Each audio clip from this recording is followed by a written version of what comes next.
Main Broadcasting Service, Radyo ng Bayan 738 sa Mega Manila. One Philippines, one network, PBS. Konektado kayo sa PBS Radyo ng Bayan, tumpak na oras sa buong Pilipinas, 8 minuto makalipas ang alas 11 ng umaga.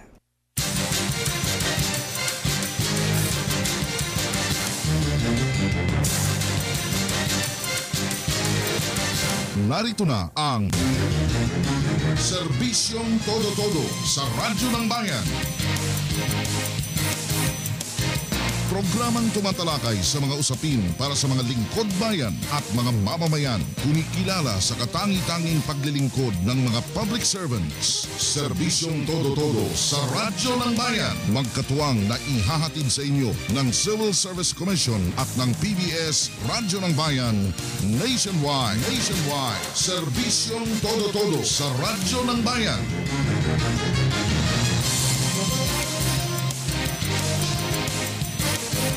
Sa magandang umaga po ng Miyerkules sa inyong lahat mga kaibigan, sa ngalan ni Mr. Alan Alianige, ako po si Tess Ramirez.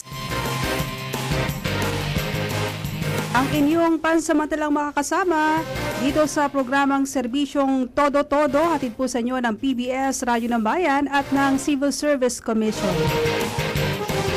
Hanggang alas 12 po tayo ng tanghali at syempre kasama natin, walang iba kundi si Director Lisa Agamata. Director Lisa, good morning.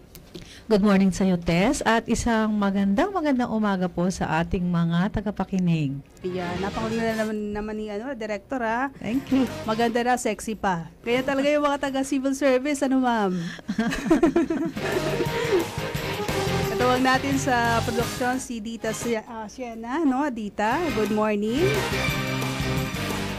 At yung nakasuking napapakinggan na dito sa programang ito, maririnig nila maya-maya din, Director. Tama. Na po.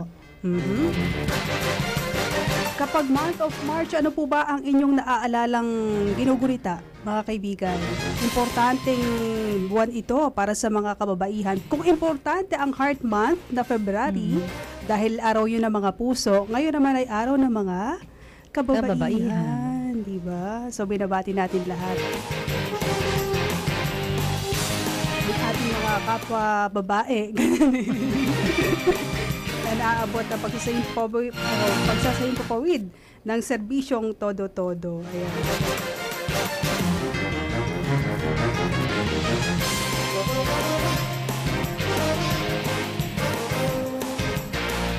Pabalikan niyo po ang programang ito para sa pagtataguyod at pagpapalaganap ng gender sensitivity and equality.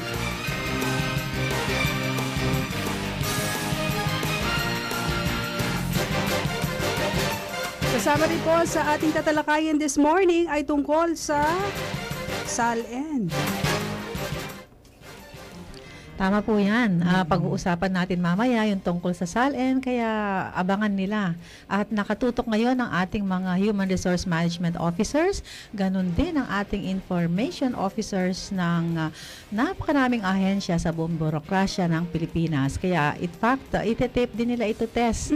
Dahil mahirap naman na ipadala natin ng sabay-sabay sa lahat ng ahensya ng burokrasya si Assistant Commissioner Ariel Ronquillo. Yes. Kaya nakaabang po ang kanilang mga recorder upang i-tape ang kanyang mensahe tungkol sa SALN maya-maya lamang. Ayun, please bear with me lamang po at may sabit-sabit sa lalamunan. Hindi po, kami po ay aliw sa ganda ng inyong boses.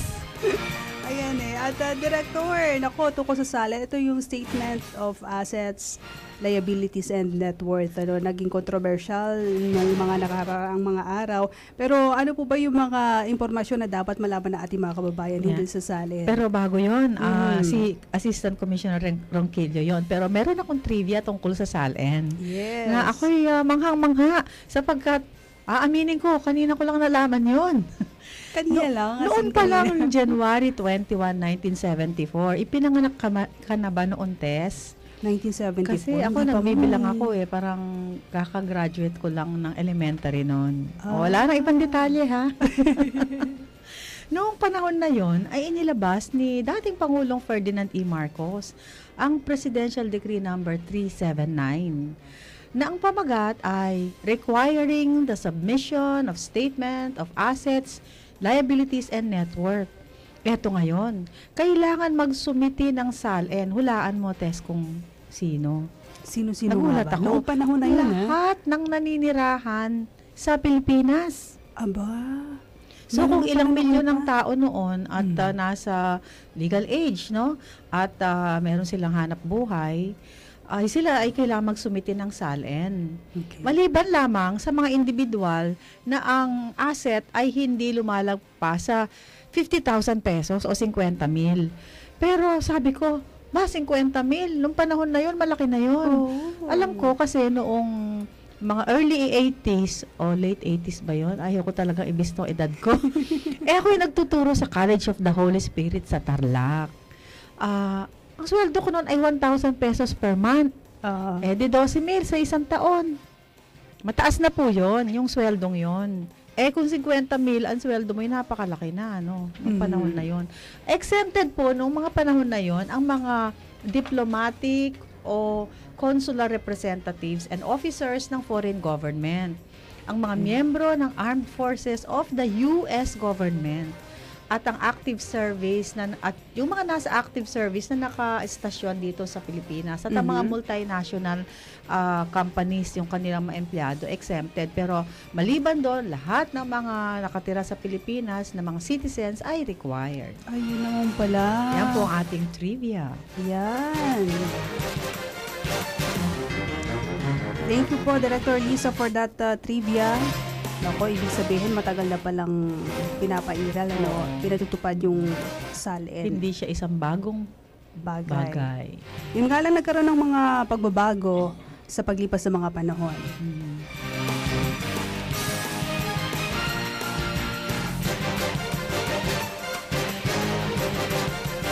Okay, magbabalik po mga kaibigan ang serbisyong Todo-Todo. Meron pa kami kasama ni Director Lisa Agamata dito sa studio at maya-maya ipapakilala po namin sa aming pagbabalik. Sandali po lamang. Serbisyong Todo-Todo sa Radyo ng Bayan. 7,100 islands. Philippine Broadcasting Service, Radyo ng Bayan 738 sa Mega Manila. One Philippines, one network. PBS. Serbisyong Todo-Todo. We're back. Ang bilis. 15 minutes after 11 at itong programang Serbisyong Todo-Todo hanggang alas 12 ng tanghali. Mamayang kaunti, lalawakan pa ho natin yung ating usapan tungkol sa SALN, mga kaibigan. Pero bago ho yan, ay mayroon tayong bisita this morning. Director Lisa, di ba? Magbabahagi din sa atin ng kanyang kwento. Tama yun, Tess. At ang ating bisita ay, tinatawagan natin ang atensyon ng ating mga barangay. Lalo na yung mga barangay chairman. Sapagkat, itong ating presidential awardee, ay nagpakita ng kagalingan kung paano masosolve ang problema. Yun ang gusto kong emphasize.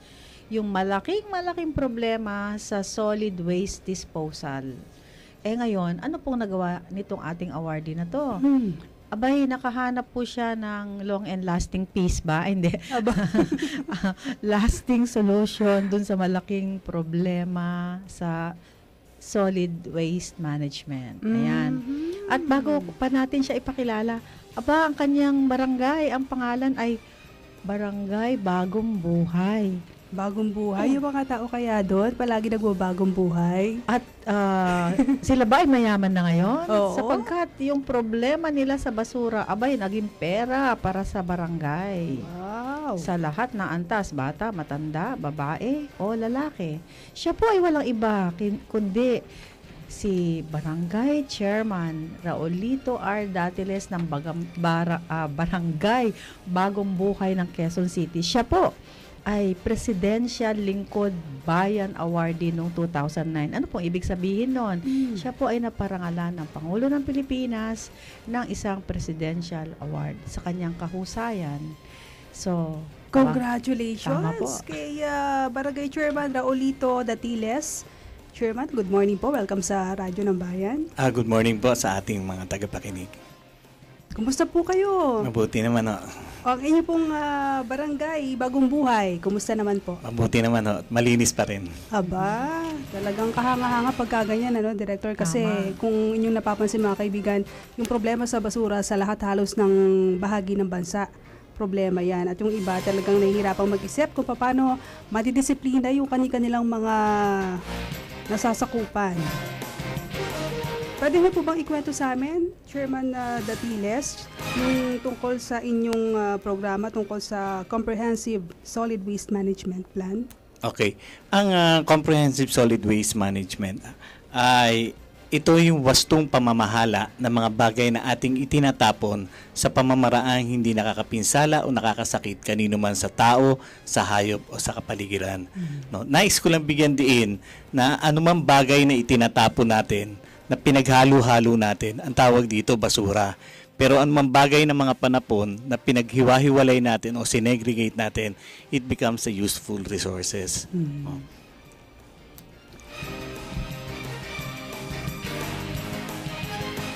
At syempre, kapag may ganitong programa, Director Lisa, yung mga kababayan sa isang community o mga naninirahan sa isang komunidad, halimbawa, parang maninibago sila dun sa mga ipinatutupad, di ba? tama yun, Tess. Oo. In fact, siguro, tanungin natin kay Mr. Datiles, kay Chairman Datiles, ano yung naging, una-una, ano yung naging reaksyon nung inyong mga kabarangay dito sa inyong proyekto, lalo na nung bago pa ito? Siyempre, nung una natuwa sila, no? Dahil luminis yung aming paligiran. No? Pagkatapos nung luminis kami, dumating yung pera sa amin, nagkapera kami. Dahil nung una, nung ako inahalal noong 1997, hindi kasi masyadong marami kaming problema, no? Yung mga facilities namin, mga sira-sira, no? At wala kami mga modernong kagamitan. Dahil dito nagkapera kami. No, dahil sa solid waste management program namin, nagka 3.2 million pesos kami. Wow, ang At laki nun. dito ko kinuha yung pagpapasaayos ng mga facilities, no, pagkakaroon ng mga paaralan, nakapagtayo ko ng paaralan, nakapagbigay ako ng mga kumpletong gym equipments at maayos na palaruan, at nakapagbigay ako ng mga free medical check-up at saka free medicine sa aming mga senior citizen. Ayun. At siguro ang pinakamasarap na tinamo ko bilang tagumpay, bilang isang ama ng komunidad, yung tinatawag na social transformation. No, nung una kasi nung pinatutupad ko ito, ang akala ko binabago ko lang yung anyo ng komunidad ko. Ang binago ko pala rito yung ugali ng tao sa aking community. Pero medyo mahirap baguhin ang ugali ng tao. Iba-iba kasi yung attitude ng mga tao, di ba? Pero sabi nyo nga, sa pamamagitan ng inyong inimplementang programa, ay nakatulong pa para magkapera yung mga tao doon. Sa paano paraan po? Well, Ano po yung ginawa yung katulad ng yung mga biodegradable, yung mga kitchen waste, hinihiwalay namin yon, tapos ginagawa naming compost fertilizer. No? Nung naging compost fertilizer to, masyado na kami madaming fertilizer. Yung mga bote ng soft drinks sinahati namin. And then nilalagyan namin ng lupa, pataba at saka binhi. No? Pagka member ka ng barangay namin, pwede kang humingi sa amin ng 100 pieces na seedlings. Yung 100 pieces na seedlings, pwede mong iuwi sa inyong bahay at palakihin mo yung mga gulay.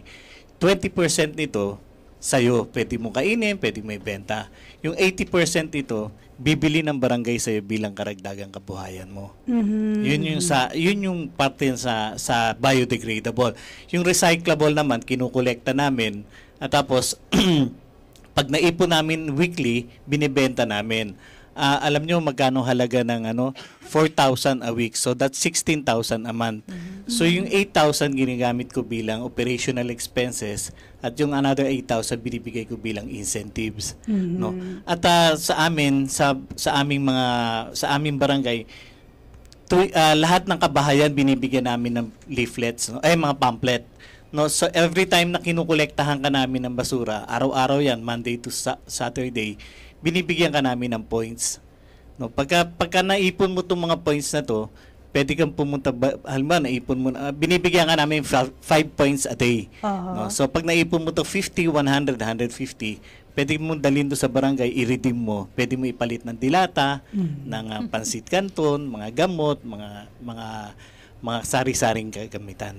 Nakakatuwa naman, no? Sa pakunti-kunti na yan ay nakakaipon sila at umabot nga dun sa binanggit na mention ni Chairman, milyones. At tuloy-tuloy Inabot ang na kanilang ipon nila. kita, no? Oo. Sustainable talaga. Gusto ko na yatang lumipat sa Barangay Bagong Buhay, Chairman.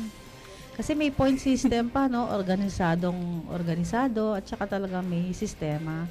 At nakikita natin dito na yung nagkaroon ng cultural transformation, no? Kasi bawat isa kumikilos positibo para ma-maintain yung kahusayan. Hindi lang kalinisan, no? Kundi kahusayan. Tama, opo. Yun po ba mga kalapit yung barangay, medyo gumagaya na po sa inyong Nahawaan style? nyo na po Medyo sila. nag-uumpisa na rin po sila. Aba, maganda kung ganun. Muli, congratulations po.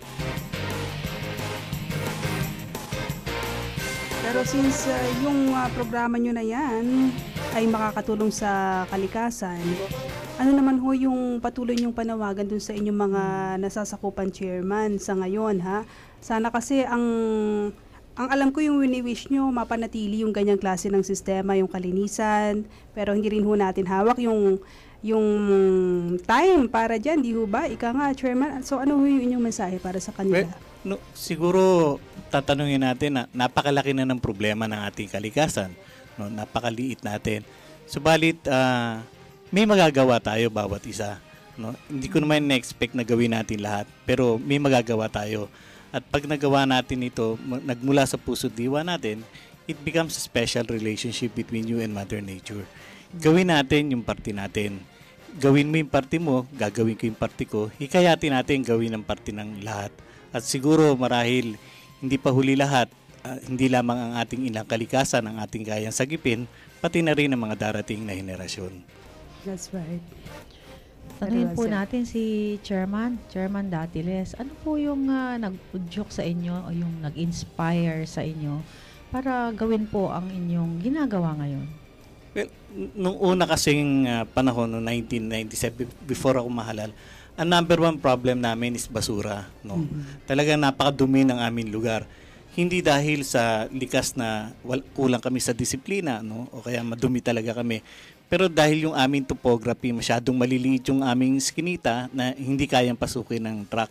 So, napakarumi nga namin at ito yung nagiging sanhi ng pagkakasakit ng aking mga residente, no? Dahil sa mga basurang nakakalat. So, ito yung nag-udyok sa akin na bigyan ko ng tuon yung problemang ito. So, ayun na nga, tinuloy namin yung mga pinag-aralan namin mabuti hanggang sa mapagtagumpayan namin yung aming programa. Ayan, okay. Balik, congratulations po, Chairman. At sana maging masunurin po na patuloy yung inyong mga nasasakupan, ha? Salamat din po. Hey, Director. So, maraming salamat po sa inyo, Mr. Datiles ng Barangay Bagong Buhay, Quezon City. So, siya po ay isa sa ating 2009 Presidential Lingkod Bayan Awardees, isang lingkod bayani. That's right. Mabuhay ang bagong buhay Barangay Chairman, si Chairman Datiles. 26 minutes after 11, magbabalik po ang serbisyong todo-todo pagkatapos lamang ng ilang sandali. Serbisyong todo-todo. 7,100 islands, one Philippines, one network, PBS. Philippine Broadcasting Service, Radyo ng Bayan 738 sa Mega Manila.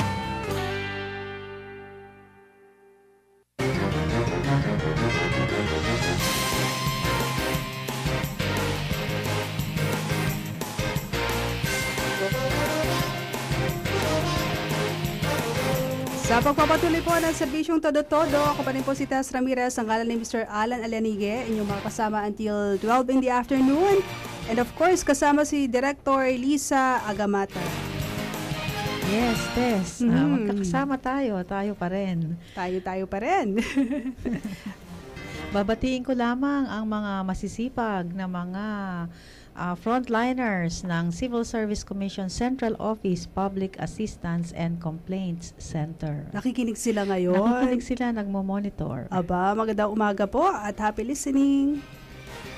Yes, sila'y nagmamanage ng contact center ng bayan. Yan, that's right.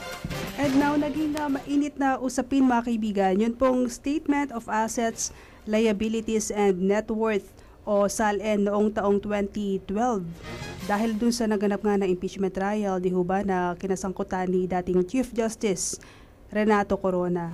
At kamakailan lamang po inilunsad ng Civil Service Commission ang bagong forma ng SALN. At ang makakasama naman natin ngayon para ibahagi sa atin ang tungkol sa revised SALN at ang dahilan kung bakit po ito binago ay ang head ng Office for Legal Affairs ng Civil Service Commission. Walang iba kundi si Assistant Commissioner Ariel Ronquillo. Good morning po, Attorney Ronquillo. Good morning, Tess. Good morning, Director Lisa. Good morning, Chairman. At good morning po sa lahat ng tagapakinig ng ating palatuntunan. Kumusta po kayo, Attorney? Mabuti naman po. Unahin po natin pag-usapan kung ano ba yung SALN at gaano ito kaimportante, lalong-lalo na para sa ating mga public servants, sir. Okay, ang SALN ay isang dokumento na kung saan ipinapakita ng lahat ng naglilingkod sa pamahalaan yung kabuuan ng kanyang mga pag-aari, assets and liabilities. Para sa ganun, maipakita natin sa publiko na habang naglilingkod tayo sa pamahalaan, hindi natin ginagamit yung ating pwesto para magpayaman, kundi tayo'y nasa gobyerno upang maglingkod sa ating mga kababayan. Makakatulong yan para sa ikangay tinatawag na lifestyle check. Correct. Di po ba, sir? At Director Lisa?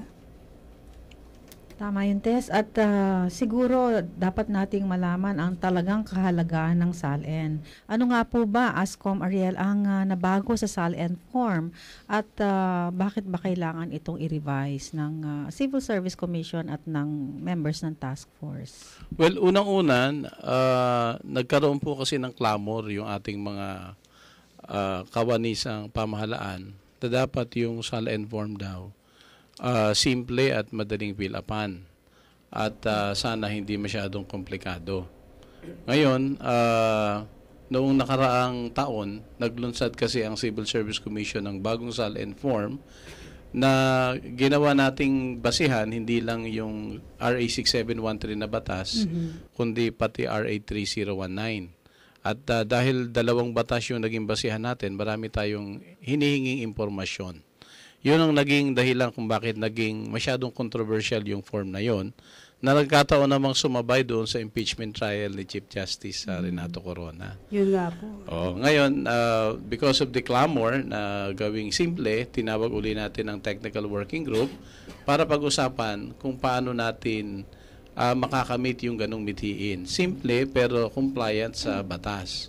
So matapos yung technical working group, meetings, nakailang meeting din kami, ito na nga yung naging resulta, yung bagong SALN form. So itong SALN form na ngayon ay madaling pilapan, yung hinihinging impormasyon, madaling ilagay. It's a matter of making the computation at saka looking at some documents. No? For example, yung basis ng fair market value tsaka assessed value ng property, dati-dati hindi alam kung anong basis niyan eh. Pero ngayon nakalagay na doon sa form na ang basis niyan kung ano yung nakalagay sa iyong yung amilyar, no? Yung amilyar, yung nagbayad ka ng buwis sa iyong real property, may nakalagay doon na market value at assessed value, yun na yung ilalagay mong value sa iyong SALN. Yes. So wala ka nang ibang gagamiting basihan. Ayun. Okay, tapos doon sa guidelines natin, niliwanag natin yung ibig sabihin ng iba't ibang terminologies na nakikita doon sa form para sa guidance na rin nung magpe-fill up. Ayan. Okay. Ibig sabihin yung bago mukha ng SALN form ngayon, Assistant Commissioner Ronquillo, ay talagang katanggap-tanggap na dun sa mga kawani. So far, wala naman kami natatanggap na mga objections or mga hinaing na mahirap fill upan. No? In fact, ang tingin nila, filer-friendly yung bagong form. At dahil ito ay simple nga, mas may engganyo yung mga kasamahan natin sa pamahalaan na talagang sumunod dito at mag-fill up. Isa pa pala, iniliwanag din namin na dahil yung pag-file ng salin ay inuutos ng Saligang Batas at saka ng Republic Act 6713, iniliwanag po namin dun sa guidelines na meron pong pananagutan yung hindi tatalima dito. At ang pananagutan ay hindi lamang limited doon sa empleyado na hindi magpa-file. Pati yung head of agency meron ding pananagutan. Kaya katungkulan niya rin na tingnan at siguraduhin na yung mga tao na under sa kanya ay magpa-file ng SALN. Ayan. Okay, mga kaibigan. Talagang malawak na usapin itong tungkol sa SALN, ano po? At napakarami pa rin natin pag-uusapan hinggil dyan. Sa pagpapatuloy po ng ating talakayan, pagkatapos lamang ng ilang pagunita. Serbisyong Todo-Todo. Magandang araw po sa inyong lahat. Ako po si Kathleen Joy Atienza ng Far Eastern University. Nag-aanyayang laging makinig sa Radyo ng Bayan ng Philippine Broadcasting Service. Hatid sa inyo ng himpilang ito ang mga programang may makabuluhang impormasyon at balanseng pagtalakay sa mga isyu ng bayan. Halina't makinig sa Radyo ng Bayan ng Philippine Broadcasting Service dahil dito, konektado ka! Hi! Ito po si Laika Oka, Mass Communication Student ng Trinity University of Asia. Lagi makinig dito sa Radyo ng Bayan 738 kHz kung saan ang balita at impormasyon sa bawat sulok ng mundo ay iyong mapapakinggan. Dahil nasaan ka man, sa Radyo ng Bayan, konektado ka!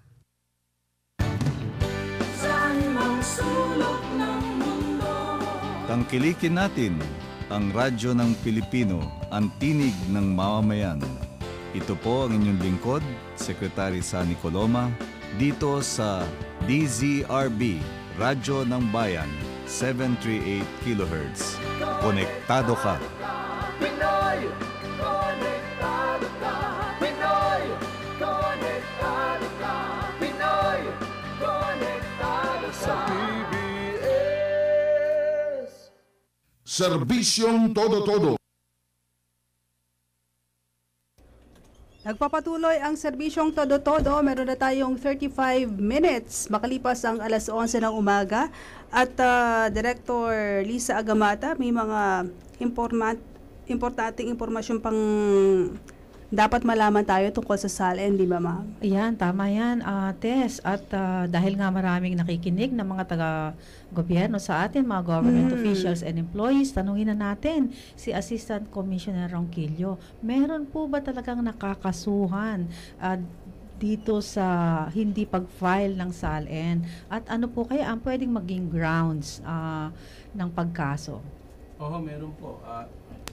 Sa ating pong talaan sa Office for Legal Affairs na Civil Service Commission, ay meron na po tayong mga nakasuhan na ang dahilan ay hindi nag-file ng SALN. At sa amin pong impormasyon, maski po sa Office of the Ombudsman, meron na rin mga kinasuhan doon na ang dahilan ay ang hindi pagpa-file ng SALN. Ngayon, ano ba yung pwedeng ikaso? Well, kung pagbabasihan po natin yung mga previous decisions on similar cases, ang naikakaso po sa kanila ay napakarami. No? Unang-una, violation ng RA 3019, yung Anti-Graft and Corrupt Practices Act. Violation ng RA 6713, which is the Code of Conduct and Ethical Standards for Public Officials and Employees, plus neglect of duty or gross neglect of duty. Kasi duty mo na mag-file, hindi ka nag-file, then that's tantamount to committing negligence, no? On that particular duty.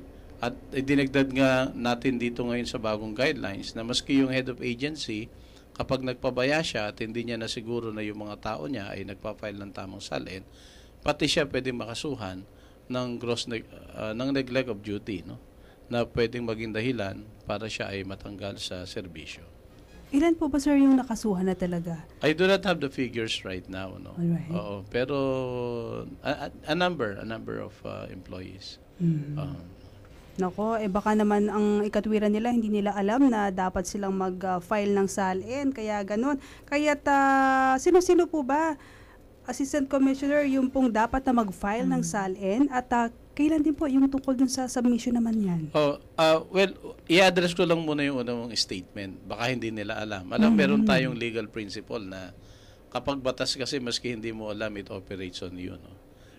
In English, sabi nga, ignorance of the law is not an excuse. Kaya talagang tatamaan ka niya kapag hindi ka nag-comply.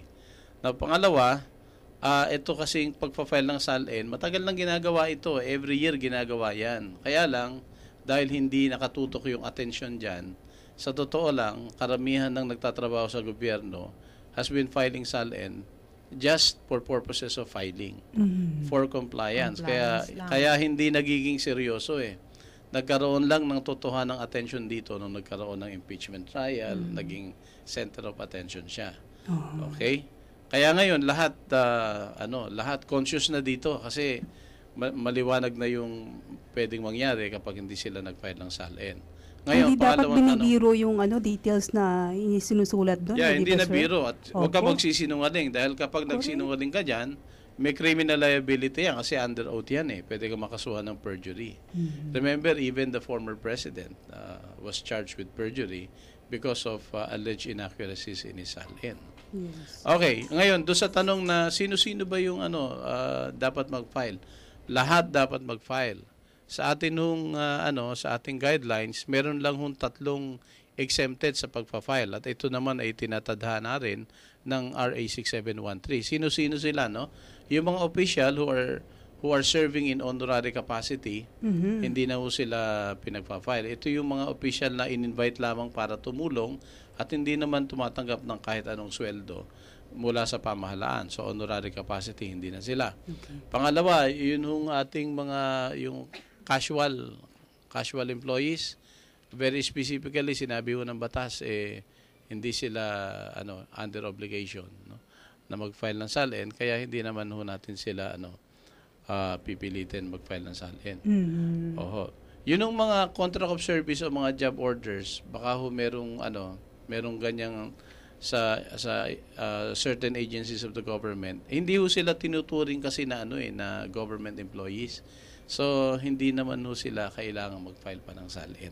Ayan, doon sa mga contractual na nagtatanong hindi pala yung contractual dalawang klase yung contractual na may appointment at saka yung contract of service na walang appointment pero pumirma lang ng kontrata sa ahensya nila. Ang sinasabi kong exempted yung pumirma ng kontrata kasi he is not considered a government employee. Pero yung na-issue ng appointment, ang status ay contractual, kailangang mag-file po yun. Kasama po siya sa may obligasyon na mag-file. Malinaw yan. Napakalinaw. Sadyang mahalaga itong usapin tungkol sa SALN. Hindi lang mahalaga, ay talaga napakainit pa. Kasi katulad ng sinabi ni Assistant Commissioner Ronquillo, hindi excuse na hindi mo alam ang detalye at hindi pwedeng hindi ka sumunod dito. At kung hindi, ikaw ay makakasuhan, hindi lamang ng administrative case, ay criminal case din ang pwedeng ipataw sa'yo. Yung pagkakakulong kaya, mga how many Gano'ng years po katagal? yun? Or yung penalty? Mga nagre-range sa what amount? Opo, ang sa 6713 po hanggang 6 na taong pagkakulong. Matagal-tagal din yun. At sa revised penal code, kung perjury, hindi ko kabisado, pero taon din bibilangin ng pagkakulong nun. Yung multa po, may multa pa ba? Meron din multa. I think sa 6713 nakalagay 5,000 pesos. Pinakamaliit po yun? O yun na yung pinakamalaki? At pwedeng isama yung multa doon sa imprisonment. 5,000 or imprisonment or both at the discretion of the court. Nako, so dapat mag-comply ho kayo doon sa mga tuntunin na ipinatutupad ng Civil Service Commission patungkol sa SALN, mga kaibigan, sapagkat hindi ho biro-birong bagay tungkol sa SALN. Meron pang iba kayong mensahe, sir, dun sa ating mga public servants? Kasama sa exempted, nakalimutan ko tuloy banggitin, yung may mga position title na laborer. Pag ang position title mo laborer, hindi ka kailangan mag-file. Pero pag hindi laborer yung position title mo, dapat mag-file ka. Kaya kung may magtatanong, paano ako utility worker ako? Paano ako administrative aid ako? Magpa-file ba ako? Magpa-file ka. Kasi ang in-exempt lang ng batas, laborers. Ayun, okay. Tuwan-tuwa yung mga laborer ngayon. At kung meron pa kayong gustong linawin, mga kaibigan, tungkol sa SALN, saan po sila dapat na tumawag po, sir? Well, pwede po silang tumawag sa opisina namin at either ako o yung mga abogado ko makakausap nila. Sa Office for Legal Affairs, 931-8016. Pwede rin ho silang tumawag sa opisina ni Director Lisa Agamada kasi one stop po sila Lahat ng kailangan nila pwedeng sagutin doon. Tama po yun. At ang number naman namin, ang hotline ay 932-0111. 932-0111. Alright, ayan. Pero kung meron kayong dapat na pagtanungan, unang-una na syempre, yung opisinang inyong pinaglilingkuran. Tama. Kasi sila yung dapat na mag-explain, di ba? Ngayon, kapag sa tingin po ninyo, sa palagay nyo ay iniisnab kayo o kaya ay hindi maganda yung tugon sa inyo, ayun, saka kayo pa din lumapit sa CSC, Civil Tama. Service Commission.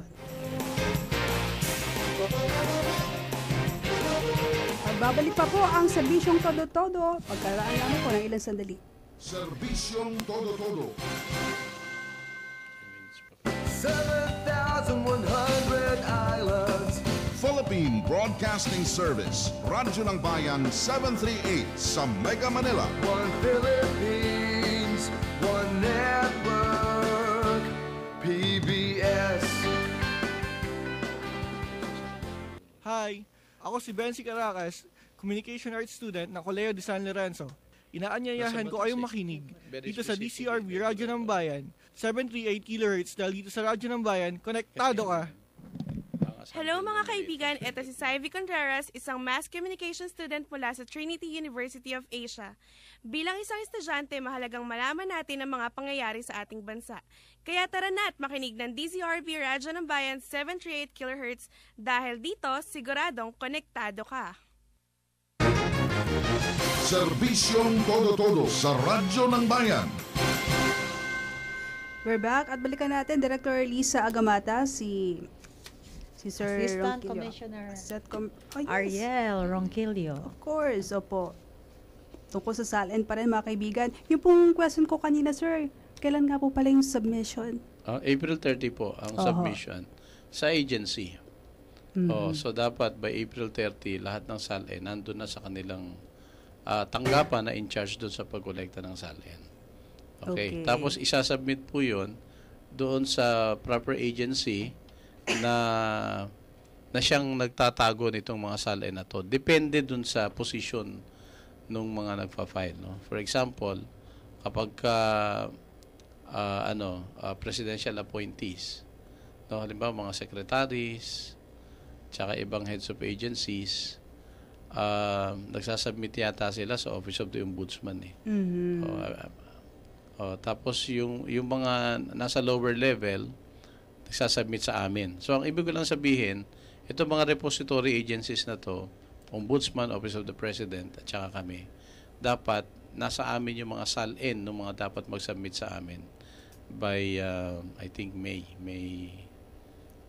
30 or June. Basta ang deadline natin ay April Basta April 30, dapat kumpleto na dun sa ahensya. Okay. So, dapat yung mga human resource management officers ay sila mismo ang lumapit sa kanilang mga, mga empleyado upang magbigay ng assistance, lalo na yung mga mabababa ang pwesto. Dahil exempted ay laborer lamang, yung may position title na yon. Honorary capacity, laborer, tsaka casual. Tsaka magpaalaala tungkol dun sa submission, date of submission, di ba? So this early dapat magsimula na nilang pag-aralan paano pag-fill up at tiyakin nila na hangga't maaari wala silang mali dahil sabi nga walang excuse. That's right. And attorney, maalala ko lamang po tungkol pa rin sa SALN kasi may mga nagre-request na pwede bang silipin o masilip yung SALN ng mga mambabatas, halimbawa mga senador, kongresista. Alam mo, yung SALN ay ginawang instrumento ng pagkakaroon ng transparency. No? Transparency ng lahat ng naglilingkod sa pamahalaan. Kaya dapat yan pwedeng silipin. Pero binigyan din yung mga ahensya ng karapatan na gumawa ng sarili nilang guidelines for purposes of allowing access to the SALNs that are in store with them. So yung normally yung guidelines na yon, ang nilalaman lang naman nun dapat may request Oho. Tapos doon sa request nakalagay yung purpose. At saka may babayaran na fee. Yung fee naman na yun, very minimal naman yung mga fee na yun. So kapag yung nagre-request ng SALN ng isang government official or employee ay nakakomply doon sa guidelines na yon, makakakuha siya ng kopya ng SALN. Ayun, kasi parang lumilitaw ho na depende doon sa kongresista o kaya senador na lalapitan. Merong open sa kanya, welcome sa kanya yung ganong pagsilip sa kanyang SALN. Pero namang isang kongresista na ayaw, kaya yung mga tao tuloy naku-confuse. Ano ba talaga yung dapat na Dapat gawin? ho pwede. Ayun. Hindi yan pwedeng itago. Ba't ka pa nag-SALN kung itatago Oo mo? nga naman. Oh. Tsaka mahirap mapag-isipan na baka may itinatago ka kaya ayaw mo Yes, ipasilip, oo. di ba? Baka naman, Tess, yung iba kaya ayaw ipakita, baka naman makita naman na sobra naman mababa ang kanilang ari-arian. Yung iba po nahihiya na puro Negative liabilities na, yung oo. makita. Pag negative, okay lang. Aha, okay. Basta nakalagay doon. Kahit negative ka, dapat i-declare mo yun. Oh, yes. Kung yun yung state ng iyong assets, negative, wala tayong magagawa. Talagang negative. At merong mga ganyan. Kasi merong mga nagtatrabaho sa pamahalaan, mas maraming utang kaysa doon sa kinikita. Tama yun. So, pag Tama. kinumpute na nila, lumalabas negative. Talagang ganun. Okay lang yun. It has to be stated in the SALN. Pero yung una pong inuusisa ba, doon sa lifestyle check po, attorney, is yung doon sa yaman ng isang individual. Ano yung proseso po? Ang SALN nagiging lead para malaman kung may reason para imbestigahan ng isang government official or employee. So kung lumalabas na yung nakalagay sa SALN ay sobra-sobra, no? Doon sa kinikita o sweldo ng government official or employee na yan. So merong hindi siya proportional, no? Merong disproportion doon sa income at saka doon sa assets and liabilities. Pwedeng gawing dahilan yun para imbestigahan yung government official or employee na yan. Para unang-una malaman saan ang galing itong mga assets na ito. Sino po yung decide para malaman kung sobra ba yun yung doon sa kanyang tinatanggap o sinusweldo? Unfortunately sa ngayon kasi walang ahensya na naatasan para isa-isahin yung SALN. Nagkakaroon lang ng investigation talaga kapag merong nag-complaint o pag may kinomplaint. Kaya for example, ang Office of the Ombudsman, pag may nag-complaint sa kanila ng, for example, a violation of the Anti-Graft and Corrupt Practices Act, pwede nilang tingnan ngayon yung SALN itong tao na to para malaman meron bang sapat na dahilan para imbestigahan. Ngayon, kung nakita nila na merong ang disproportion yung assets niya doon sa income, pwede nang pagsimulan yun ng investigasyon. Okay. Pati yung lifestyle check mauungkat na ron. So, hindi pala, sir, automatic yung bagay na yan. Basta lang pag may nagreklamo, doon lang sisiya sa atin. Kung may nagreklamo, o kaya naman, yung office on its own will initiate an investigation kasi may nakarating na impormasyon sa kanila na itong tao na to halimbawa, gabi-gabi nagna-nightlife. Pero ang sweldo niya ganito lang. No? Pag merong ganong impormasyon, pwede rin nilang gamitin yun na dahilan para mag-imbestiga. Tapos, isa sa ebidensya na titingnan nila, yung SALN, para malaman yung state of assets and liabilities nitong tao na to. Yes. Kung minsan kasi, Tess, mayroon tayong naririnig na isa siyang security guard. Wala namang masama kung ikaw ay isang security guard, di ba? Subalit, ang masama doon, bakit meron siyang mansyon? 5 taon pa lamang siya doon sa ahensya. At maliban sa mansyon, ay ang kanyang dinadrive daw na kotse ay BMW.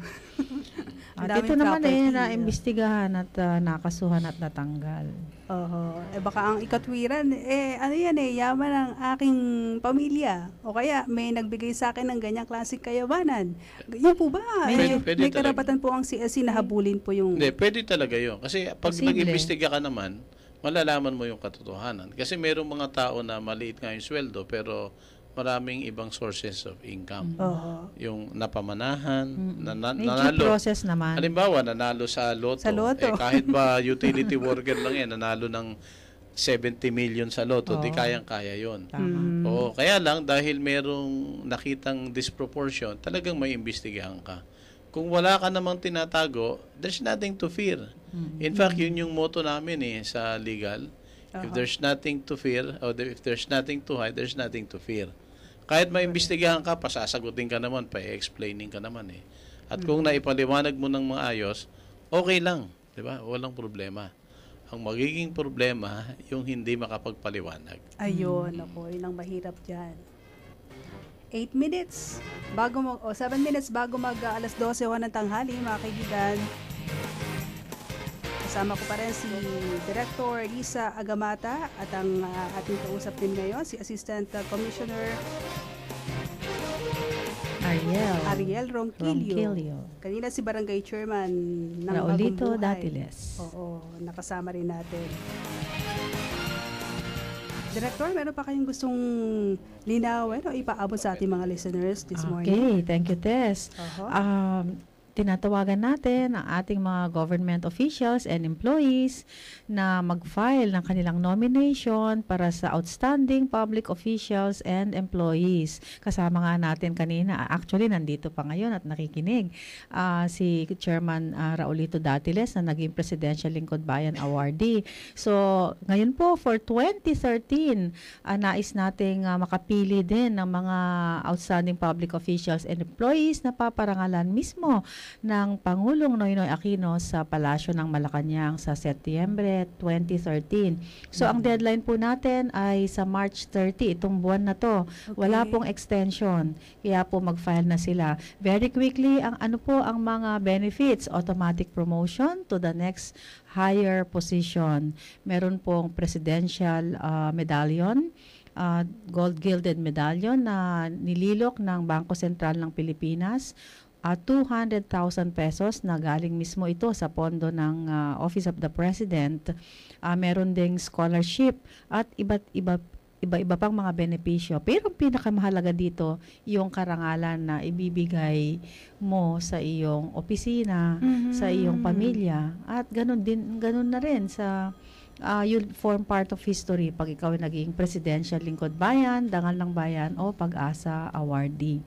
That's So, right. Oo. March 29 pala ang deadline. March 29 this month. Walang kapalit talaga yun, walang katumbas, di ho ba yung ganong kaligayahan? Matanong ko lang si Barangay Chairman Datiles, ano ho yung feeling nyo nung kayo magawaran ng ganong klase ng award?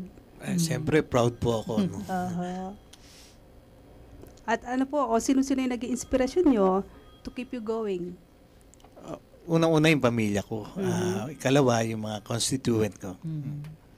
Ayan, okay. Talagang matipid magsalita si Chairman, pero talagang taus-puso siyang nagpapasalamat sa Civil Service Commission because of that award, di ba, Director? Hindi lang po sa Civil Service Commission, sa Office of the President, at iba-iba pang mga ahensya sapagkat tulong-tulong po kami sa pag-conduct ng background investigation na talaga naman pong naipasa ni Chairman Datiles. Kasi hindi nga po biro ito ang Pangulo ng Pilipinas mismo ang magbibigay ng award. Maliban sa background investigation na ginagawa ng CSC, katuwang ang Ombudsman, katuwang ang Commission on Audit, ay ang Presidential Management Staff, ang Office of the President ay gumagawa din ng sariling background investigation. Kaya nga po, ang ating mga outstanding public officials and employees ay talaga naman pong karapat-dapat sa award.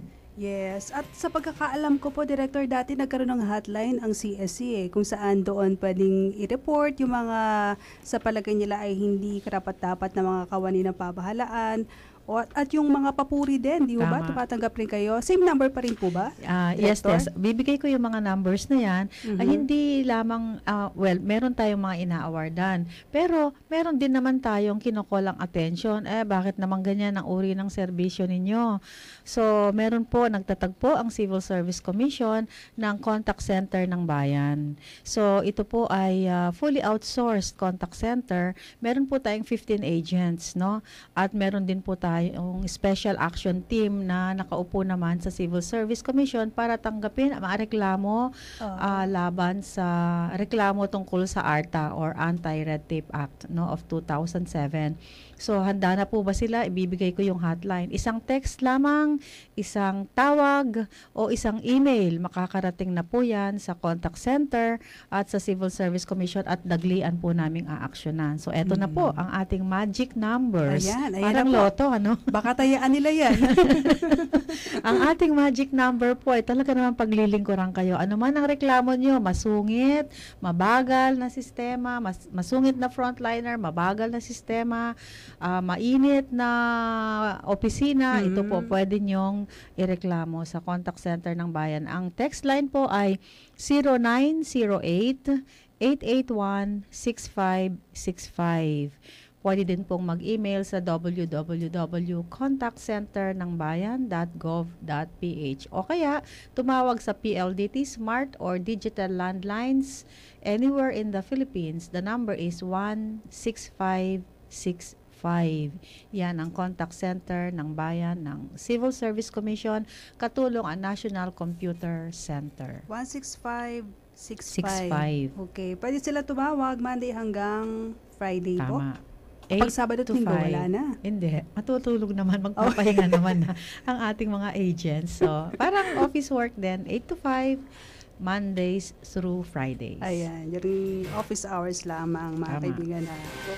Okay, maraming salamat sa inyong ginawang pagsubaybay ng edisyon pong ito ng Serbisyong Todo-Todo ngayong March 6, 2013, mga kaibigan. At maraming salamat kay Director Liza Agamata. Director? Yes, maraming salamat po sa ating mga mahal na mga tagapakinig, sa ating mga suki. Ito po ang inyong lingkod, Director Liza Agamata ng Civil Service Commission Public Assistance and Information Office. Okay. Thank you also kay Assistant Commissioner Ariel Ronquillo. Thank you po. At kay Barangay Chairman Datiles. Okay, maraming salamat, Tess. At sa lahat ng ating tagapakinig, magandang hapon. Yes. Hanggang sa muli. Maraming salamat din kay Miss Dita Siena. At gayon din kay Engineer Lita de los Santos, Engineer Jet Canco. At sa ngalan po ni Mr. Alan Alianige, ako si Tess Ramirez. Magandang umaga po. Have a nice day. Bye!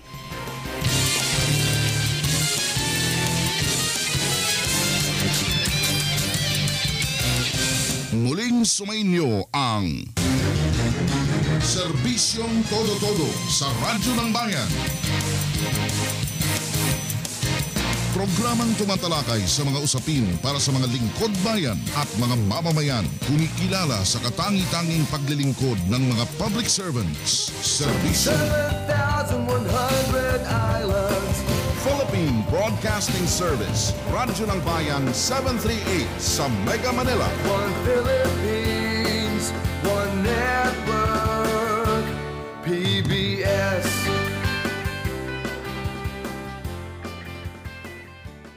Alas 12